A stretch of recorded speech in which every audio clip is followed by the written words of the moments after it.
సరే, ఈరోజు మనం చర్చించబోయే అంశాలు చూస్తే ఆహ్, ఒకదానికొకటి అస్సలు సంబంధం లేనట్టు అనిపిస్తుంది. అవును. ఒకవైపు చూస్తేనేమో అదృష్టం కోసం ఒక చిన్న తాయెత్తు, మరోవైపు ఒక దేశాన్ని నడిపించే రాజ్యాంగం, హ్మ్. ఇంకోవైపు దేశ భవిష్యత్తుకు పునాదులైన పిల్లలు. నిజంగా ఈ మూడింటినీ ఒకే పుస్తకంలో ఎలా కలిపారో చూడాలని చాలా ఆసక్తిగా ఉంది.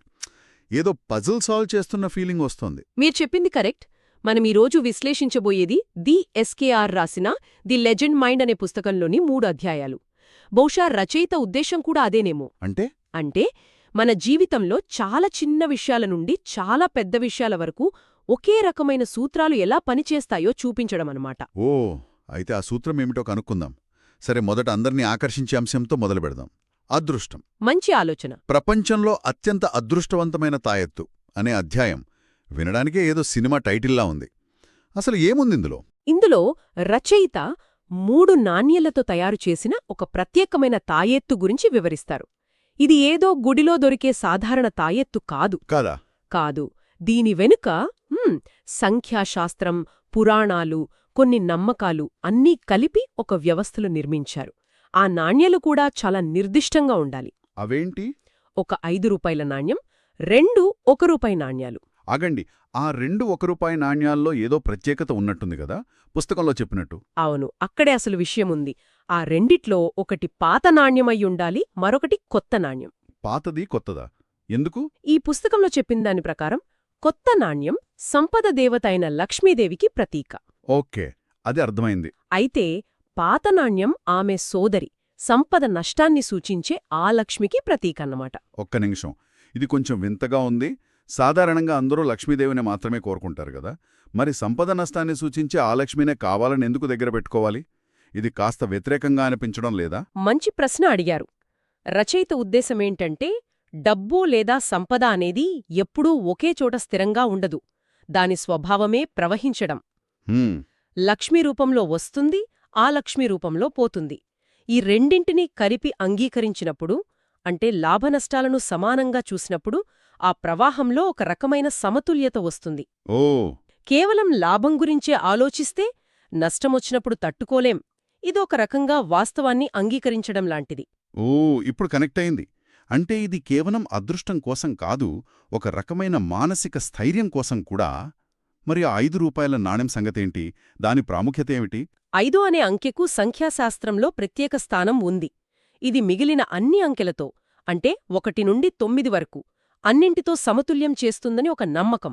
ఓకే. అంతేకాదు, మన శరీరం, ఈ ప్రపంచం ఏర్పడిన పంచభూతాలకు కూడా ఇది ప్రతీక.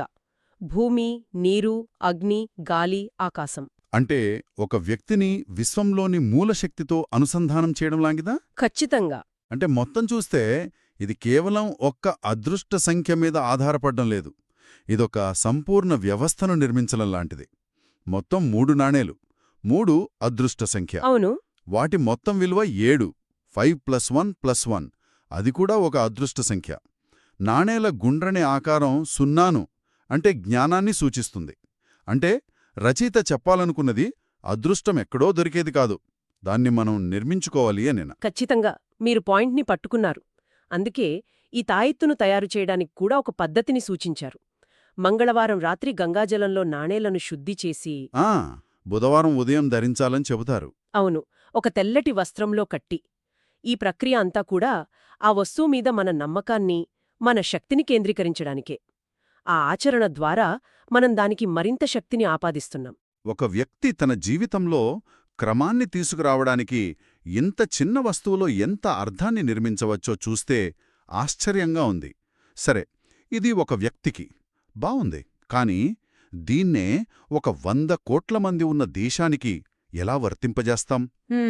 మంచి పాయింట్. అందరికీ తాయెత్తులివ్వలేందదా? బహుశా ఇక్కడే రచయిత రాజ్యాంగాన్ని ప్రస్తావిస్తున్నారేమో, దేశానికొక రకమైన క్రమశిక్షణగా. అవును, ఆ మార్పు చాలా ఆసక్తికరంగా ఉంటుంది. వ్యక్తిగత నమ్మకం నుండి సామూహిక నియమావళికి. ఈ పుస్తకంలోని 2వ అధ్యాయం దేశానికి క్రమశిక్షణగా రాజ్యాంగం. రాజ్యాంగాన్ని కేవలం ఒక చట్టాల పుస్తకంగా కాకుండా యావత్ దేశానికి ఒక క్రమశిక్షణను నేర్పే సాధనంగా చూపిస్తుంది. అది ప్రభుత్వానికి, పౌరులకు ఇద్దరికీ వర్తిస్తుంది. అంటే ఇది దేశాన్ని నడిపేవాళ్లకు ఒక రూల్ బుక్ లాంటిదన్నమాట. వాళ్ళు ఇష్టమొచ్చినట్టు ప్రవర్తించకుండా అడ్డుకట్ట వేయడానికి అనుకోవచ్చా? అది మొదటి మరియు ముఖ్యమైన విధి. దాన్ని అధికారాన్ని నిర్వచించడం మరియు పరిమితం చేయడం అంటారు. ఓకే. రాజ్యాంగం ప్రభుత్వంలోని శాసనసభ, కార్యనిర్వాహక వర్గం, న్యాయ వ్యవస్థ అనే 3 విభాగాలను సృష్టించి వాటి మధ్య అధికారాలను పంచుతుంది. ఎవరికీ అపరిమితమైన అధికారం ఉండదు. అంటే ఒక రకంగా చెక్స్ అండ్ బ్యాలెన్సెస్ సిస్టమ్ లాంటిది. సరిగ్గా అదే. ఒకరినొకరు నియంత్రించుకుంటారు. ఇది దేశం నిరంకుశత్వం వైపు వెళ్లకుండా కాపాడుతుంది. ముఖ్యంగా ప్రభుత్వం కూడా రాజ్యాంగానికి లోబడే పనిచేయాలి. అదే అత్యున్నత చట్టం అంటే. సరే, ఇది ప్రభుత్వాన్ని అదుపులో పెడుతుంది. కానీ ఒక దేశంగా మనమందరం కలిసి ఉండటానికి కూడా ఇది సహాయపడుతుందా? అంటే మనం భారతీయులం అనే ఒక ఉమ్మడి భావనను ఎలా సృష్టిస్తుంది? అక్కడికే వస్తున్నాను. అదే రెండవ విధి. క్రమాన్ని మరియు గుర్తింపును స్థాపించడం. రాజ్యాంగం మన దేశ సరిహద్దులను, పౌరసత్వాన్ని నిర్వచిస్తుంది. తద్వారా మనం ఎవరు అనే ప్రశ్నకు సమాధానమిస్తుంది. అంతేకాదు, ప్రజాస్వామ్యం, లౌకికవాదం, సమానత్వం వంటి మన జాతీయ విలువలను స్పష్టంగా ప్రకటిస్తుంది. ఇవి మనందర్నీ కలిపి ఉంచే నైతిక సూత్రాలు అన్నమాట. హింస ద్వారా కాకుండా ఓటు హక్కు ద్వారా ప్రభుత్వాన్ని మార్చే అవకాశం కూడా దీనివల్లే వస్తుంది కదా? ఖచ్చితంగా. అది కూడా ఒక రకమైన క్రమశిక్షణే. మరి పౌరులుగా మనకు ప్రభుత్వానికి మధ్య ఉన్న సంబంధం, అంటే మన హక్కులు, బాధ్యతల గురించి ఏం చెబుతుంది? అవును, అది 3వ కీలకమైన అంశం. పౌరరాష్ట్ర సంబంధాన్ని నియంత్రించడం. ఇది ప్రభుత్వానికి కొన్ని హద్దులు గీస్తుంది. మీరు పాలించవచ్చు, కాని పౌరుల వాక్స్వాతంత్ర్యం, సమానత్వం వంటి ప్రాథమిక హక్కులను కాలరాయలేరు అని చెబుతుంది. అదే సమయంలో మన బాధ్యతలను కూడా గుర్తుచేస్తుందా? చేస్తుంది. చట్టాలను గౌరవించడం, పన్నులు చెల్లించడం వంటి పౌరబాధ్యతలను కూడా గుర్తుచేస్తుంది. అంటే ఇది హక్కులకు, బాధ్యతలకు మధ్య ఒక సమతుల్యతను స్థాపిస్తుంది. ఒకవేళ మన హక్కులకు భంగం కలిగితే? న్యాయం కోసం కోర్టులకు వెళ్లే మార్గాన్ని కూడా చూపిస్తుంది. మొత్తం మీద చూస్తే రాజ్యాంగమనేది ఒక దేశానికి ఆపరేటింగ్ సిస్టమ్ లాంటిది. అది లేకపోతే దేశం మొత్తం గందరగోళంలో పడిపోతుంది. సరిగ్గా చెప్పరు. అది దేశం అరాచకంలోకి జారిపోకుండా కాపాడే ఒక సజీవ ఛత్రం. దేశాన్ని నడిపే నియమాల గురించి మాట్లాడుకున్నాం. మరి ఆ దేశ భవిష్యత్తు సంగతేంటి? ఇక్కడే రచయిత 3వ అధ్యాయంలోకి మనల్ని తీసుకువెళ్తున్నారు. దేశానికి విత్తనాలుగా పిల్లలు. ఈ పోలిక వినడానికి చాలా శక్తివంతంగా ఉంది. అవును.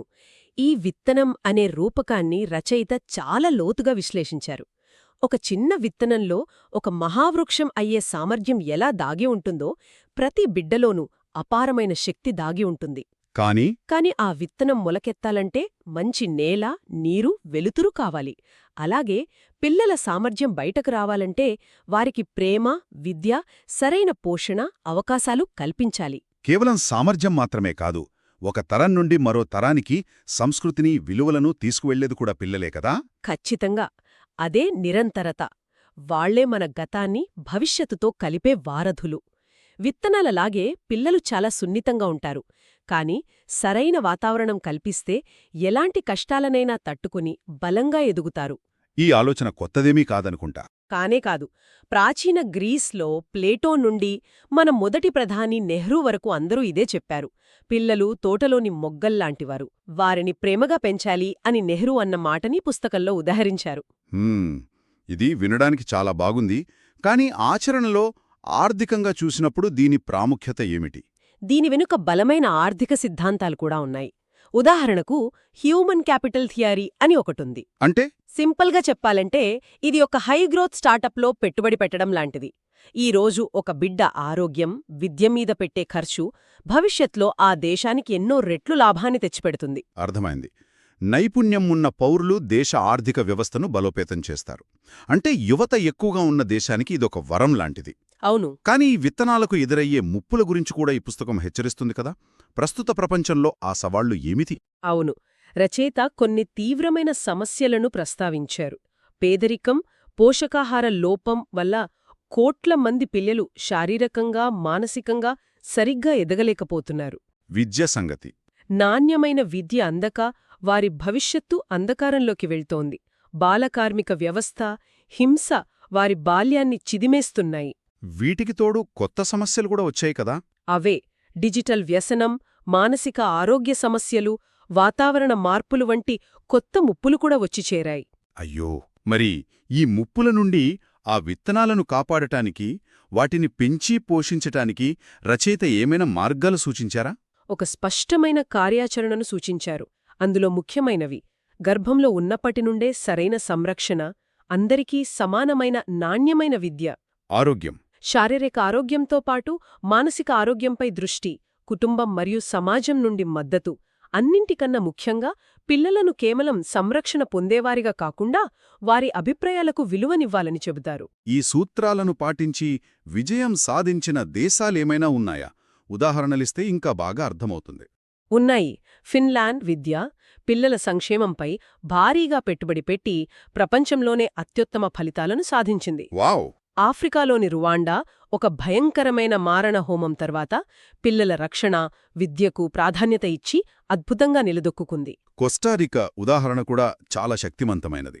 తమ సైన్యాన్ని రద్దు చేసి ఆ డబ్బును విద్య, ఆరోగ్యంపై ఖర్చు చేయడం. కానీ శత్రుదేశాలు చుట్టుముట్టిన దేశాలకు ఇది సాధ్యమయ్యే పనేనా? ఇది అందరికీ వర్తించే పరిష్కారమని చెప్పగలమా? ఇది చాలా మంచి ప్రశ్న. నిజమే, కోస్టారికా పరిస్థితి చాలా ప్రత్యేకమైనది. ప్రతి దేశం తమ సైన్యాన్ని రద్దు చేయలేదు. కాని రచయిత చెప్పాలనుకున్న మూలసూత్రం వేరు. అదేంటి? మనకున్న వనరులలో దేనికి ఎక్కువ ప్రాధాన్యత ఇస్తున్నామన్నదే ప్రశ్న. సైనిక బలానికి ఇస్తున్న ప్రాముఖ్యతలో కొంత భాగాన్నైనా మన భవిష్యత్తరాలైన పిల్లల మీద పెట్టుబడిగా పెట్టగలమా అనేది ఆలోచించాల్సిన విషయం. కేవలం ఒక ప్రభుత్వ విధానం కాదు, అది ఒక దేశం యొక్క నైతికతకు కొలమానం. అద్భుతంగా చెప్పారు. ఈరోజు మన ప్రయాణం ఎక్కడ మొదలైందో, ఎక్కడికొచ్చిందో చూస్తే ఆశ్చర్యంగా ఉంది. వ్యక్తిగత అదృష్టం కోసం ఒక చిన్న తాయెత్తుతో మొదలుపెట్టి దేశాన్ని క్రమశిక్షణలో పెట్టే రాజ్యాంగం వరకు, అక్కడి నుండి ఆ దేశ భవిష్యత్తుకు జీవం పోసే పిల్లల వరకు, ఈ 3 విభిన్న అంశాల మధ్య ఒక అదృశ్యమైన ధాగా ఉంది. అవును, ఆ ధాగానే సమతుల్యత మరియు భవిష్యత్తుపై ఆశ. తాయెత్తు వ్యక్తిగత జీవితంలో సమతుల్యతను తీసుకురావడానికి ప్రయత్నిస్తుంది. రాజ్యాంగం సమాజంలో సమతుల్యతను స్థాపిస్తుంది. ఇక పిల్లల పెంపకం అనేది మొత్తం జాతి భవిష్యత్తుకే సమతుల్యతను, ఆశను ఇస్తుంది. ఈ 3 కూడా వేరువేరు స్థాయిలలో ఒక మెరుగైన, స్థిరమైన జీవితం వైపు చూపించే మార్గాలే. నిజమే. ఈ పుస్తకంలోని ఈ 3 అధ్యాయాలు మన ముందు 3 వస్తువులను పెట్టాయి. అదృష్టం కోసం ఒక భౌతిక వస్తువు, క్రమం కోసం ఒక చట్టపరమైన పత్రం, మరియు భవిష్యత్తు కోసం ఒక తరం. ఇది విన్న తర్వాత మనల్ని మనం వేసుకోవాల్సిన ఒక ప్రశ్న మిగిలింది. మన వ్యక్తిగత తాయెత్తులు, రాజ్యాంగాలు మరియు విత్తనాలు ఏమిటి?